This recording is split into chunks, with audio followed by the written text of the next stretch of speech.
This is the story of Afro-Bolivians, a people with a history of struggle, resilience, and cultural pride. Hidden within the lush Yungas region of Bolivia, their journey begins over 4 centuries ago, during one of the darkest periods in human history. In the 16th century, the Spanish Empire brought enslaved Africans to Upper Peru, today's Bolivia. Many were forced to work in the silver mines of Potosí, one of the richest mining centers of the colonial world. But the brutal conditions were deadly, and countless lives were lost in the suffocating tunnels. To keep their labor force alive, the Spanish moved many Africans to the Yungas region, where they worked on plantations growing coca, citrus, and coffee. It was here that a captured royal, Uchicho, arrived.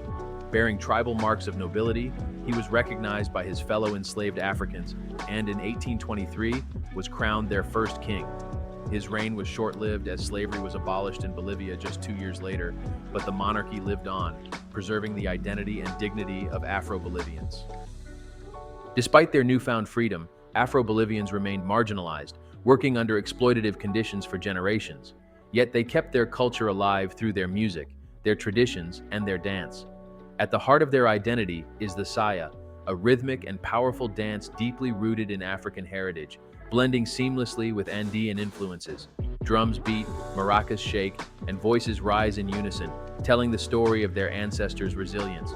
But for centuries, Afro-Bolivians remained invisible in Bolivia's national identity.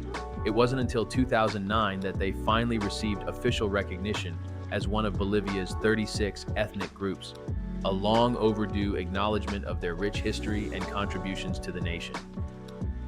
Today, Afro-Bolivians continue to celebrate their heritage while fighting for full inclusion in society.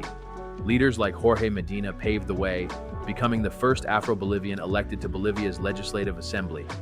Educators like Maria Hualpa Alarcón have worked tirelessly to preserve their traditions and ensure future generations know their past. And standing as a living symbol of this heritage is King Julio Pinedo, the descendant of Uchicho, who still holds the ceremonial title of Afro-Bolivian King. Each year, on September 23rd, Afro-Bolivian Day is celebrated with music, dance, and pride. Their story is one of survival, adaptation, and triumph. From the horrors of enslavement to a vibrant culture that thrives today, the Afro-Bolivians remind us of the power of identity, resilience, and community.